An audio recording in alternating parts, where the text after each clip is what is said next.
welcome to Movies, Films, and Flicks. I am Mark Hoffmeyer, and joining me is a man who has been knocked off of multiple boats by multiple power sanders. It's John Levingood. Dude, those were clearly big sanders because I'm not a small guy. I do have a theory about this movie.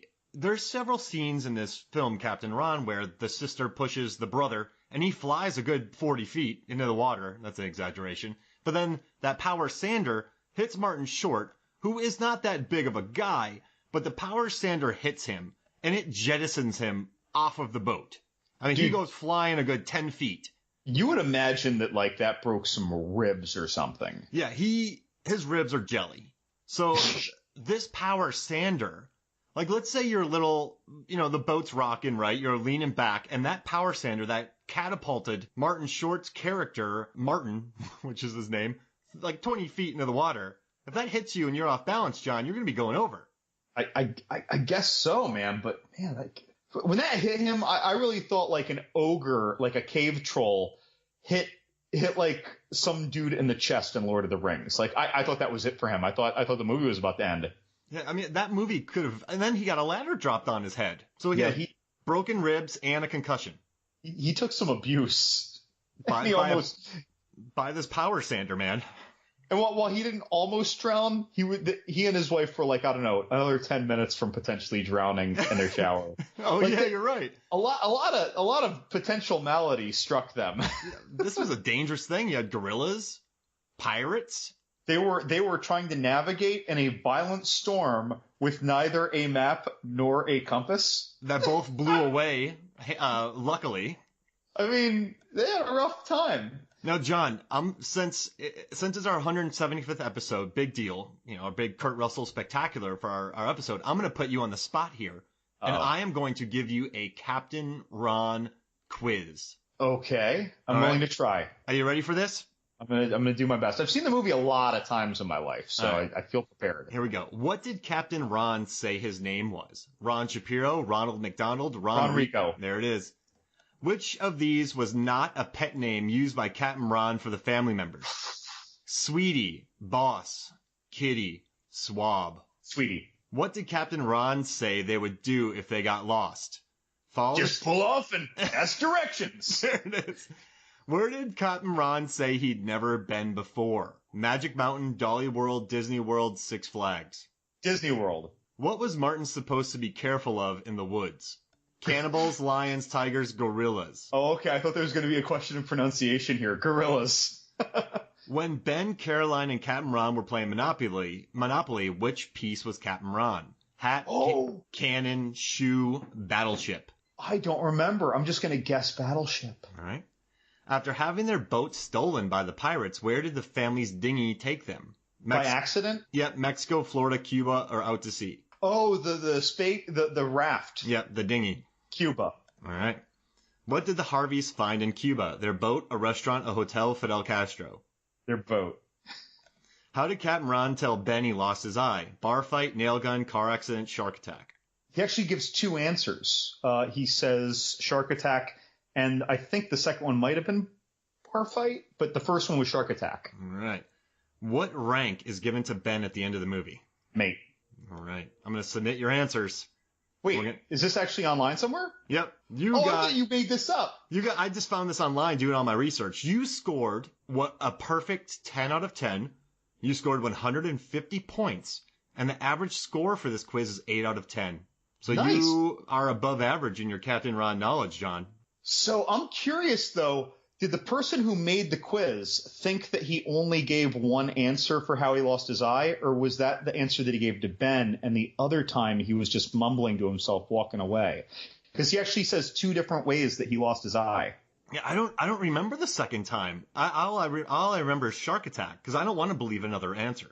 Yeah, so when he gave the second answer, I started to pay attention to see if he gave yet other answers, and it was just two answers. God, I wonder if I wrote it down in my notes. No, I didn't write it down. Rat. The funny thing is I had it written down, and then I deleted it, and this is frustrating. But yeah, he gives two answers. Ooh, that adds some. So okay. The first time. Oh wow. Yeah, the first time, what happens? Yeah, The first time is when he's talking to Ben. Yeah. But then later in the movie, like 20 or 30 minutes later in the movie, he references something like a bar fight. Maybe I'm just saying that because it was one of their answers. But no, he really gives two answers, and it made me think, like, just how dodgy is this guy? It's one thing if he's lying about a shark attack, but is he telling multiple lies? Or was the first one a lie, and the second one they caught him off guard and he was being candid? Are his lies going on top of other lies? The other thing is, I sit and wonder, like, are almost all these lies, or is his life so interesting, but he's so generally humble that he doesn't realize how grandiose it sounds? Well, here's what we know about Ron. I wrote down every note of what we can learn about Ron, and let's dissect this. And we also have some questions to get to. He says his name is Ron Rico. Right. Right. We never learn, is it Ronald? Is it L. Ron? Is it Ron?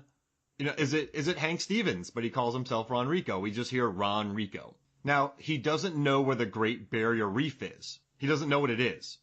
He doesn't know what it is. He knows where it is, allegedly. Allegedly. So he didn't know what it was, but apparently they hid it in Australia. He also lost his eye to a shark attack. He has been to rehab. We know that. He said that he has been to rehab. I got his age down to about 42. And then I researched, he said he was on the Saratoga. I researched the Saratoga. And that was in commission in the 60s, 70s, 80s. So the age works for him to have actually have steered the Saratoga. Next. Okay. He said he won the glass eye in a craps game. He speaks in third person, quite menacingly. He charges $2.50 for beer. Doesn't navigate. He doesn't like to navigate. People get jealous of him because maybe he was in the Navy. He likes hanging out with the kids. You can tell that he enjoys hanging out with the two Martin Short kids. He knows how to steal cars. He works. He's a pretty good teacher. They learn how to operate the boat. Next, he plays strip Monopoly with children. He hasn't been in the United States for 7 years. He is capable of disappearing, and he has never been to Disney World. That's what we know about Captain Ron. Well, that's 7 years for not going to Disneyland. That's a statute of limitations right there. That's kind of crazy, right? He hasn't been in the States for 7 years because of something illegal. Now, do you believe any of this, John? I read a review where they said he made everyone believe that they saying he's a huckster, but he makes everyone believe it. But he obviously knows what he's doing, right? I think so. I feel like, I mean, he's a huckster, but I don't think he's trying to cause anyone any harm. He doesn't want to, he's as innocent about it as one can be. Like, I'll bet the reason, whatever statute of limitations he's avoiding, is almost like accidentally getting in a bad situation with the wrong people. I mean, when he plays strip poker or strip Monopoly with kids, he's playing with a prostitute. Yeah. I mean, I just don't think that he realizes what's wrong with all this stuff. His behavior resulted in Ben having a beer bottle in like 8 different scenes in this movie. Yeah. And then also, he said they got lost, but they randomly go to the island where he sees Clarice. Hey, Clarice! That's how I knew we were here, because when I saw Clarice. Boss, she likes to take my manhood whenever I'm around. So did he go to that island on purpose and say they got lost? Oh, that's a good question. Like, he just wanted to stop for a little romantic pit stop. And then did he stop at that one island because he wanted a double chili dog and a bacon bonzo burger? Bongo burger? I don't know, but he sure had a nice outfit for dancing by that little plain bar and grill. He's got some moves. He gets the party started. He's basically a Black Eyed Peas song when they show up on the first island when he parks his boat like the Saratoga. He gets everybody dancing, and he drinks a margarita. When he parks that, no matter how many times I've seen that movie, like, I kind of like get thrilled when I know it's coming. It's such a fun scene. And like, that's back in a time when, like, when you watch those movies from like the 80s and 90s, these like hard, gritty cop movies where someone like parks a car like that, you usually like roll your eyes at it, And when I see Ron Rico do that, I'm like, yeah. Like, I don't know, I'm on his side. Because that adds some layers to him, because he can park this boat knowing exactly what he's doing perfectly. So I think he knows Toretto. What's going on. Yeah, Dom Toretto would be jealous. Yeah. Like, he knows what he's doing, so it adds a layer to him. Also, I love the line in this movie where they go through the storm, and he's like, I know we're near land. And Martin Short's like, why? He's like, because we're out of gas. He's like, what does that mean? He's like, well, we're so far, like, whenever we get there, we're normally out of gas. Like that. Yeah, when we left, we had just enough gas to get to San Juan. And he gets there. They get there perfectly. So he he knows what's going on. He's a captain for sure. Yeah, he has a few misfires that never totally take them into left field, it seems. Yeah. So maybe he is kind of being squirrely with him a little bit, but he's not asking for any extra money or anything. And no. And he seems to enjoy hanging out with the family. Yeah. He even, and for all he frustrates Martin, like, I think he likes Martin. He just has less to relate with Martin because Martin tends to play the upper class superior and everyone else is just being more sincere. But I mean, I think he's trying. He caters to, when they're first down by at the engine when they first get on the boat, Martin is like pretending that he knows something about these engines to his wife. Like they all take all that oil, dear. And he's like, but that he said it right after Ron says it. And but Ron just like nods. He goes with it. He lets him play that instead of rolling his eyes at it. Like he seems to not want to be on everyone's good side. He just seems to, everyone is already on his good side and he's just reflecting that back. Ooh. He seems very, very happy with it's seemingly anybody. Now, I got to ask you something, John. If you're an uptight person from Chicago, right? You have a second mortgage on your home. You seem to be needing money. And your daughter just got engaged to a guy who seems pretty friendly when he looks at him and says, yo, mom and dad. He's seeing to Caroline. She gets engaged. There's a lot of stress at home that he has to travel to downtown Chicago from the suburbs. So his commute is probably insane. So these guys are probably always busy. He's pretty uptight. So he goes and gets on this boat and he just immediately starts disliking Captain Ron. If you were in that place, John, would you like Captain Ron? Would you be a fan of his or would you want him gone? Gosh, I don't know. If I'm putting myself in that place, well, honestly, even just reality, John, real me, if someone seems kind of that haphazard and, clearly unprofessional. Yeah. Right. Regardless of what he knows, he's clearly unprofessional with his clientele. Like, I don't think I'd be too fond of that, but I don't know. I guess it kind of depends. That early on, I'd be feeling him out though. I'd be like, well, maybe this will be fun. I'd like to say, but I'm also not $250,000 in debt. Yeah. In this movie, she randomly throws out, oh yeah, we can pay off the second on the house. And right. So at the end, when they turn around to take their boat away, I'm like, this is not going to end financially well for you. You're losing your clients.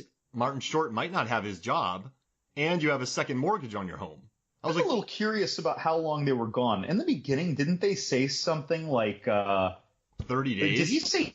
Right. I thought he said like 40 days or 45 days or something. It seemed like a long time. I'm like, what job do you have that earned you so much money that you're dressed this nicely, you have this nice big house, that you can suddenly disappear? Like, even if you're a partner in a law firm, you don't disappear for over a month like that.